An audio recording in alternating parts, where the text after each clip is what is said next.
Welcome to The Cap, where we are here to speak with college reps and other professionals in the field of college admissions to help answer all your questions and guide you through every step of the process. So if you're serious about college admissions, you've come to the right place. Are you ready? Let's talk about it. And now, here's your host, Dr. John Durante. Welcome to The Cap, the College Admissions Process Podcast. I am your host, John Durante, and I am here to introduce you to college admissions representatives and other professionals in the field of college admissions. Our purpose is to serve you, the students and parents, so that you may gain insight straight from the people who ultimately make the decisions. Regardless of whether you will apply to a particular school being highlighted, you should listen to all of the episodes, as each guest will give you tremendous insight and advice on every aspect of the college admissions process, prompting you to come up with your own follow-up questions for when you visit campus or meet with a college admissions representative yourself. Lastly, if you have any questions you'd like me to cover on future episodes or any comments you'd like to share, please email me at collegeadmissionstalk@gmail.com. And don't forget to visit our website at www.collegeadmissionstalk.com. So are you ready? Let's talk about it.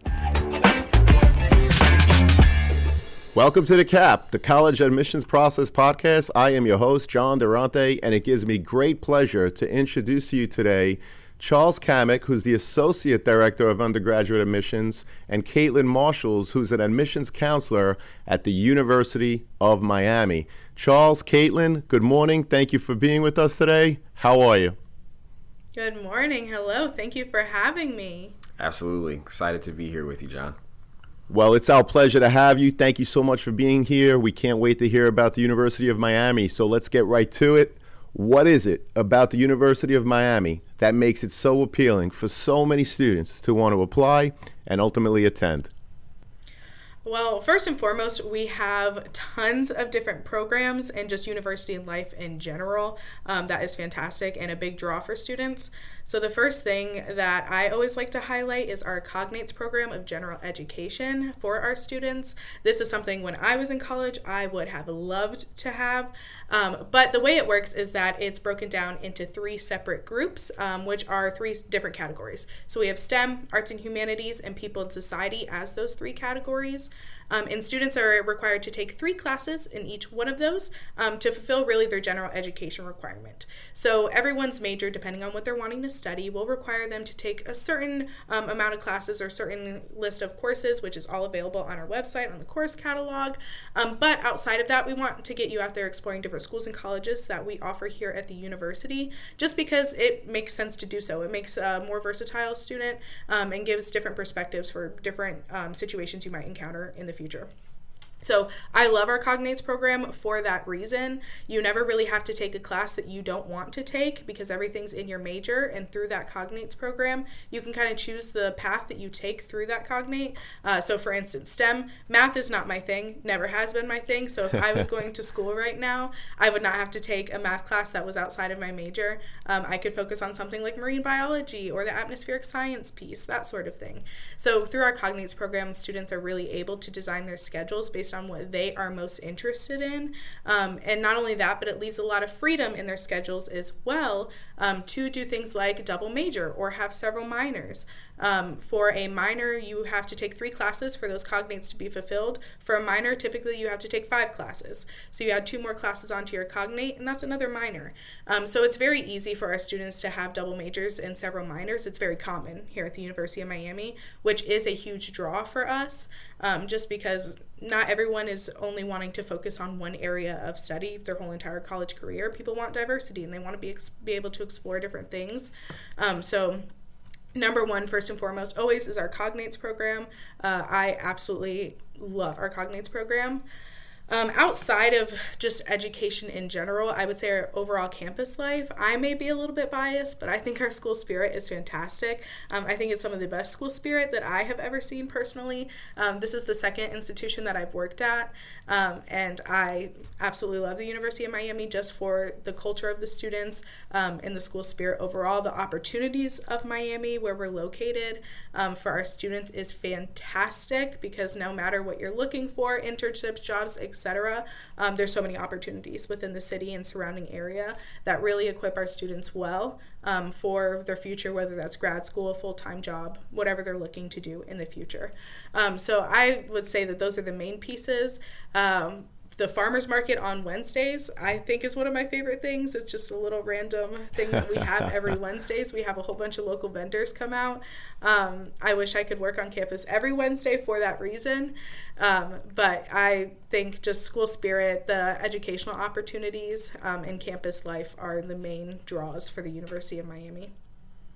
To add to that, I think Caitlin hit the nail on the head, especially in terms of the flexibility in curriculum, but you're also going to get a diversity of options within the surrounding area of Miami. And so that's why we often say it's the opportunity of Miami, and the ability to really explore what is, as our president would say, the middle of the Americas, and to have a globally and really internationally immersive educational experience, not only from an academic standpoint, which she highlighted so well, but also through sort of the beyond borders experience outside of the campus as well.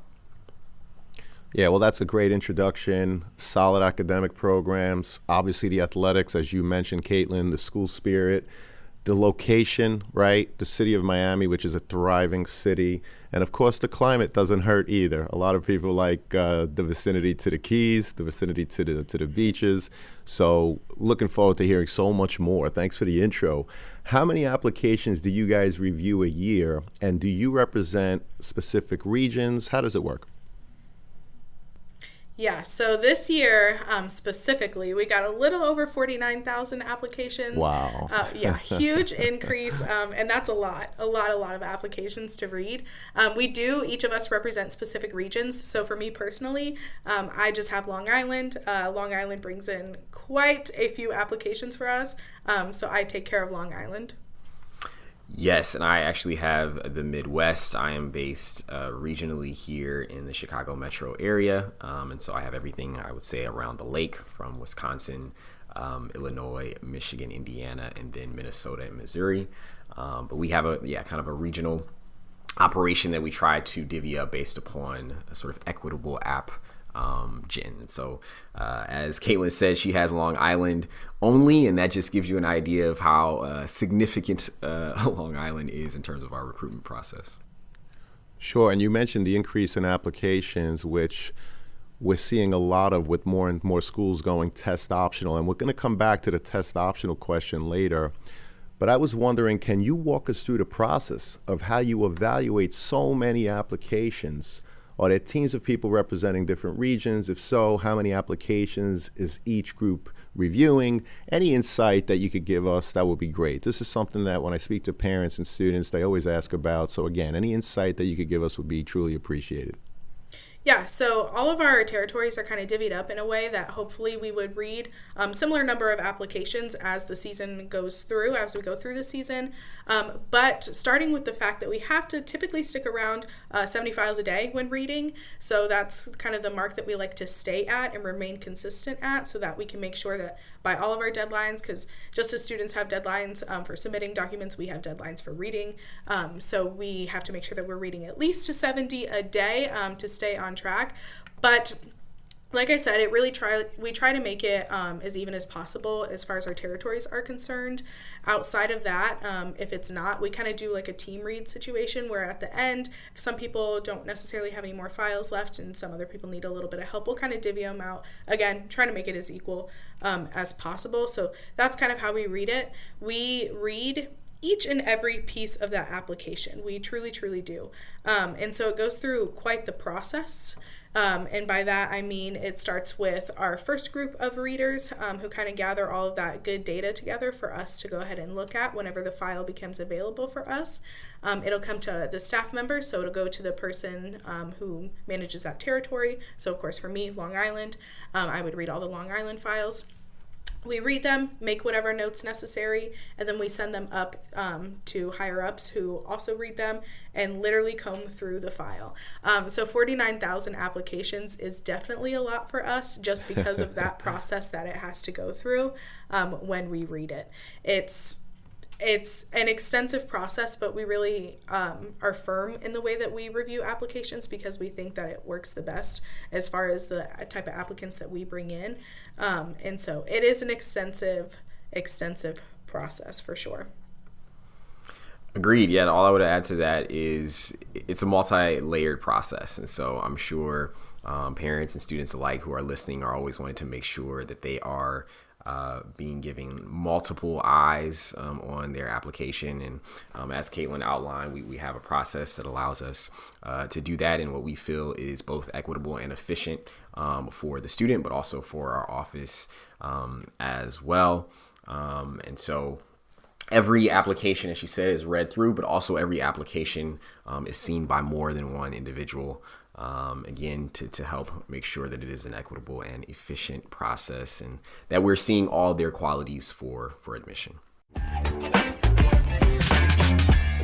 I want to welcome back Sean Patel, who is the founder and CEO of Prep Expert. He's a Shark Tank entrepreneur making a deal with Mark Cuban back in 2016. Sean, welcome back. How you doing today?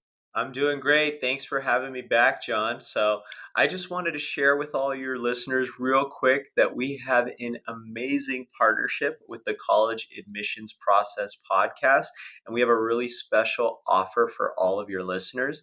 So for any listener who wants to enroll their student into one of our Prep Expert SAT courses, ACT courses, or one-on-one tutoring programs, you can get 30% off just for being a listener of the College Admissions Process podcast. All you need to do is put in the promo code College Talk, one word, just College Talk, and that'll give you 30% off all Prep Expert SAT courses, ACT courses, or one-on-one tutoring packages. Make sure you use the link in the show notes of the College Admissions Process podcast. Thank you, Sean. We really appreciate it. To our listeners, as an affiliate partner with Prep Expert, I want to be transparent with you that for every purchase made, the College Admissions Process podcast will receive a small commission from Prep Expert. But rest assured that we only promote programs that we believe in and feel would benefit our listeners. For more information, please see the Prep Expert affiliate partnership link in the show notes. And now let's get back to the show. Well, we appreciate that overview. Thank you so much. And speaking of the class that ultimately gets accepted, what is the average profile of the current freshman class? So we don't have our data quite yet from this past admission cycle that we just went through. Hopefully that will be coming out sometime in the summer. So everybody listening, keep an eye out on our website for that. But for 2021, we had about an average 3.8 GPA. ACT was between, if submitted again, because as you briefly mentioned, we are test optional. If submitted, it's about a 31 to 34, and these are middle 50% of test super scores. And then SAT is about a 1350 to 1480. So that was from the 2021 cycle. Again, really hoping that we'll have those new and updated numbers sometime in the summer for everybody to see. Great, and thank you so much for that explanation. Do you use the student's high school GPA as indicated on their transcript, or do you recalculate the GPA using your own calculations? Yeah, so we do recalculate the GPAs, as I like to call it, our little top secret process, but really we do. And so we're using the 5 main courses as far as English, math, science, foreign language, and some sort of social science or social studies class. Those are the grades that we'll take. And then we, of course, look at advanced level courses and things like that. Rigor of courses is something we take into account. So we do recalculate using that system. Obviously can't go into too much detail about it, but those core classes for sure are utilized in that GPA recalculation process. I'll just say that both matter. And so the student's GPA that is on the transcript also matters in the context of their performance within their high school. So although we recalculate every GPA, we are understanding where they fall, especially if an institution does rank, to understand where they fall within their particular high school. Yeah, and that's a great point because there are schools that rank, there are schools that don't rank, there are schools that are on a 100% scale. Some are on a 4-point scale. I've heard of schools with a 10-point scale. So I guess to level the playing field, it would make sense to recalculate using your own metrics so that you level the playing field for all the students that are applying, 49,000. And obviously they are from every state and beyond the country even. So that's a great explanation. Thank you so much. And if a prospective student falls a little below that current freshman class average, what are some of the things that they can do to enhance their overall application? Yeah. So firstly, when we review applications, we use what we call a holistic process. So that means that we are looking at each part of the application and not just really focusing more on the GPA or the rigor of your courses or your test scores if they're submitted. We really look at the application as a whole. So letters of recommendation, extracurriculars, things like that all come together to form one great applicant. And so we're not necessarily looking at numbers and saying, they fall a little bit below that 3.8, not really sure if we're going to be able to make it work. We look at everything. So don't be too discouraged by whatever numbers that you may have as far as a GPA, class rank, as we previously discussed, is concerned. Don't worry too much about the numbers. As far as advice to kind of help you through that, I would say use those essays for sure. Those essays are really the time to let yourself shine through your application because if you're not using those essays and you're not utilizing them as a way for us to get to know you better, really all we have to focus on is whatever data that you provide us through your school and whatever. So I always recommend using those essays as efficiently as possible during your application process. Make sure you're writing about what you want to write about, which we'll talk a little bit more about essays in a little bit, but using those essays is definitely key, number one, and make sure those extracurriculars are good. So you mentioned the essays. Let me ask you, what are some examples of college essays that really stuck with you? In other words, when you read it, you thought, wow, this student needs to be right here at the University of Miami. I actually don't really have any that come to mind. I think a lot of the essays that we read that stick with us are quite personal to students. But I will say using, again, those essays efficiently is big, big, big. And so we're not here to we always get the common misconception of like, I have to write about the worst thing that's ever happened to me, or I don't really have anything to write about. I'm not sure if any life experiences would fit this prompt accurately. And we're not here to judge life experiences, and we're not going to compare anything at all, ever. I always just say we're looking for those resilience pieces, and we're looking for the how you overcame whatever you have struggled with, whether that's a C in calculus or some issues at home, whatever it may be. We're not here to kind of judge the actual struggle that you went through. We want to know how you came out of it on the other side and how you worked through it, and using those problem-solving techniques, because again, we want those well-rounded students, and so we really love those essays to be able to tell us how you are well-rounded, and so yeah, I don't have any specific examples, but like I said, just make sure you talk about that resilience piece for sure.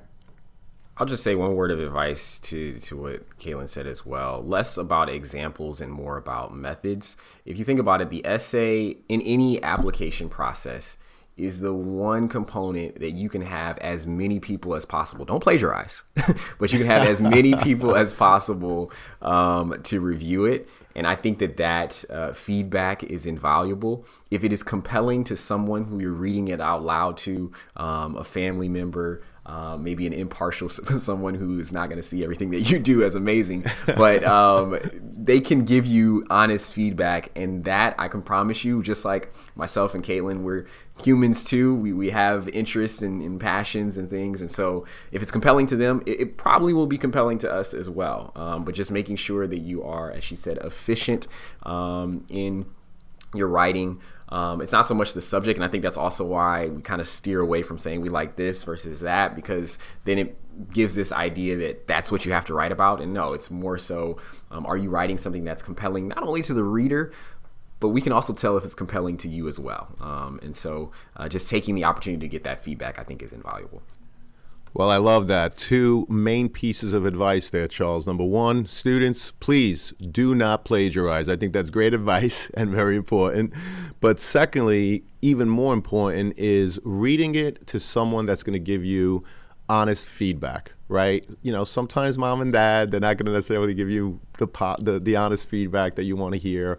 But if you could read it to someone that is going to give you that honest feedback and it's compelling to them, then it's likely that it'll be compelling to the admissions representatives. And as we know, the essay is the one piece where you can really let your character and your personality show. The transcript shows the rigor of your courses. It shows your grades. If you submit test scores, it shows what you got on an SAT or an ACT, but none of that shows who you are. So it's very important to take the time with that essay to just give out your personality, let your personality come through. So thank you for that explanation.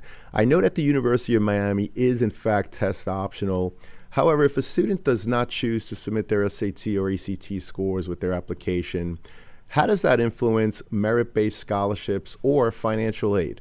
I know that need-based financial aid, of course, is looked at based on the FAFSA, but I'm wondering if there's any disadvantage in terms of getting merit-based scholarships if a school is in fact test optional. No, there is no disadvantage, and no one ever believes me when I say that, but I promise everyone listening, when I say that we're test optional and when our school presents as test optional, we truly are.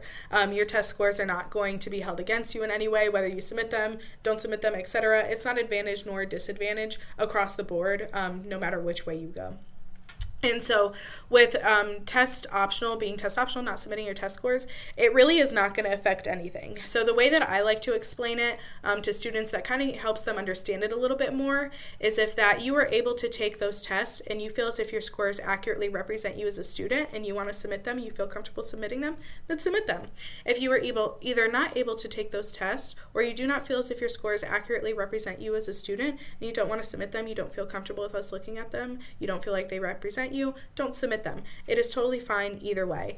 You're not going to be at a disadvantage for merit scholarships or anything across the board. It's truly a personal preference, so it's not a big deal either way. It truly will not affect a student at all. Well, I appreciate that response. And you mentioned how sometimes people don't believe that a school is in fact test optional. So Caitlin, my next question, what is the percentage of students that were accepted last year that in fact did not submit test scores? Yeah, so we're at about a 50-50 split across the board for those who submitted test scores and those who do not submit test scores. So it really is an even split. Well, thank you so much for that insight. And I know that the students and parents are listening. When the schools say they are test optional, they are in fact test optional, as Caitlin just described. It's a 50-50 split. And that's not in terms of current applications. That's the class that got accepted last year. These are students that are actually at the University of Miami right now. It was a 50-50 split in terms of the percentage of students that did or didn't submit test scores. So thank you so much for that insight. What about students' courses in progress and grades in senior year? How much weight do you put on those? So there's also another common misconception of when I'm in senior year, I get accepted to college. I don't really have to do too much as far as school is concerned after that, which is not true at all. You do have to submit final transcripts for enrollment that we do take a look at. So there's not really going to be a situation where we would require anything like mid-semester grades before making your admission decision, but we definitely will need your final high school transcript around the time you graduate, and they're all finalized somewhere in June most likely, and we do look at them. So what we're looking for really is just to make sure that there wasn't any crazy decline in grades. That would not be a great indicator to us. We want to make sure that you're staying consistent as far as the grades that you've received before, and those are staying consistent through your senior year. If you are in a situation where you have a D in a class, I would recommend maybe reaching out to your teacher or something to see what you can do about it. But yeah, we do take a look at those transcripts. Again, we wouldn't ask for them before your admission decision is made, but we do take a look at them. So they are important. A student's activity sheet is obviously another piece of their application. What are the kinds of things you're looking for beyond the work that they did in the classroom? Yes. So two main pieces I always say, which are consistency, number one, and number two is leadership. And I will mention this, I always say it to students, we love well-rounded students, and that's in the classroom, outside of the classroom. And so we want students who are both consistent in what they do. They have consistent time commitments. It's not something that they do. We don't want the whole activity sheet to be 3 hours a week for a few summers. So we want to see that consistency piece for sure. And then a few leadership positions are fantastic for us to see as well. So we always love to see those things because we feel like it will translate well to the student on our campus as well. And I would just follow up to say, this kind of goes back to the essay question of being less specific about what those activities look like, to Caitlin's point. There are many of you who have students who have responsibilities at home just as a result of their family life, whether it be a job, whether it be taking care of siblings. Please list those things. I know that there's always sometimes a stigma around what's considered an extracurricular activity, and we definitely want to dispel that and give you freedom to share any and everything that you're doing outside of the classroom. We'll take that into consideration and give merit to it as well, because again, we understand that circumstances vary from family to family. And so just want to empower you all to empower your students to make sure that you're putting any and everything that you do outside of the classroom. Well, I think that's great advice, particularly if a student has a job. We know that students learn so much on their first job in terms of what to do, what not to do, responsibility, showing up on time. But also if they have to take care of a sibling, perhaps there's an older member of the family that lives with them. These are things that students, it again goes back to what I was saying earlier about the essay. It's yet another opportunity to really talk about your personality, your character, who you are. Like we said, the transcript, all your courses, your grades, it doesn't show in terms of who you are as a person, but that essay or the activities that you've participated in. Again, whether you held a job, whether you had to take care of a sibling, or you're a leader in certain clubs or activities, all of these things are very important. So make sure that you include everything in these parts of the application. So thank you so much, Charles and Caitlin, for that. What about programs or services for students that had IEPs in high school? What does the University of Miami offer for those students once they're on campus? Yeah, so we have our Cammack Center here on campus, which is all about student support across the board. So that would be the number one stop to go to make a request as far as your IEP is concerned. And then we also have several other options as far as, reaching out to other university departments, housing and things like that to make accommodations for whatever you may need. But the Cammack Center is definitely going to be your one-stop shop for all of those IEP, anything disability related, etc. Fantastic. Thank you so much for that. And by the way, I'm going to put the link to the Office of Undergraduate Admissions for the University of Miami in the show notes. Caitlin, Charles, if there are any other links that you want to include for students and parents to see, just please send them to me and I'll make sure that they're available. I know that Miami has world-class athletics, but what about students aspiring to play sports in college? What advice do you have for prospective student athletes in terms of making their intentions to play known? Yeah, so definitely reach out to your the sport, whatever sport you want to play. There's going to be coaches, staff that you can reach out to make your intentions to play known. So I would just recommend going on their website, finding their contact information, sending them an email, and just letting them know that you would like to play the sport and get in touch with them that way. Great, thank you so much. And lastly, Charles and Caitlin, what are the top 3 pieces of advice you would give a student and their parents who are getting ready for the college process? Yeah, so number one is going to be communicate across the board. Communicate with each other, communicate with us, whatever colleges you may want to go to, communicate. It can be, the college process can be super frustrating. And so going into my second piece of advice, I would say take breaks when needed, especially if you've never done the college process before. Maybe you're the first sibling in the family to head off to college. It's going to take time. It's going to take patience. So take those breaks breaks that you need. Again, communicate with each other, and make sure you start early so that you are able to take those breaks as needed, which is my third piece of advice, to start early and make sure you're planning. You want to set deadlines for yourself to make sure you are on top of things, that you're getting your applications in when you want to get your applications in, so you're not missing any sort of admission deadlines. So definitely communicate, take those breaks, and develop a plan as far as when you want to have things submitted by, and work those breaks in there. So those would be my top 3 biggest pieces of advice. Caitlin admittedly stole a lot of my, she didn't steal, those were all great pieces of advice. I would say be open. I think the great thing about what John and this resource that he's providing you all through this podcast is it's really opening your eyes to many different institutions.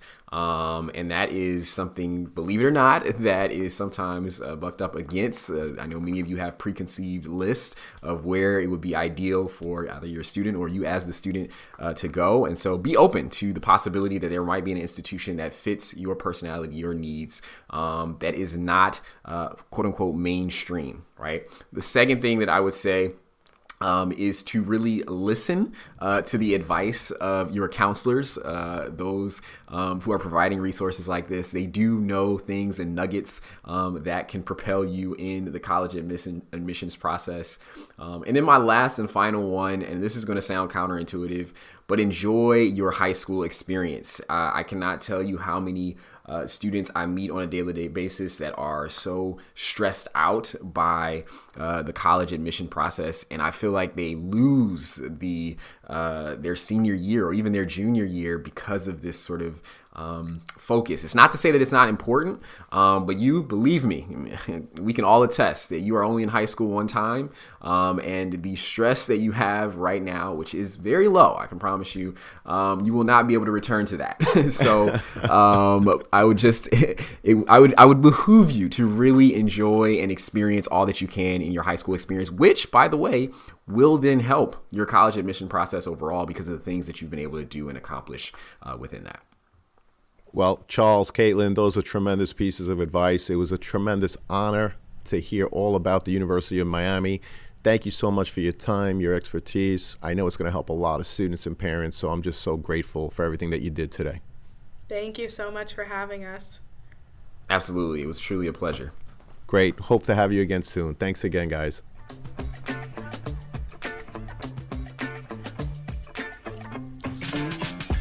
Thank you for joining us on this episode of the CAP, the College Admissions Process Podcast. We hope you enjoyed the show.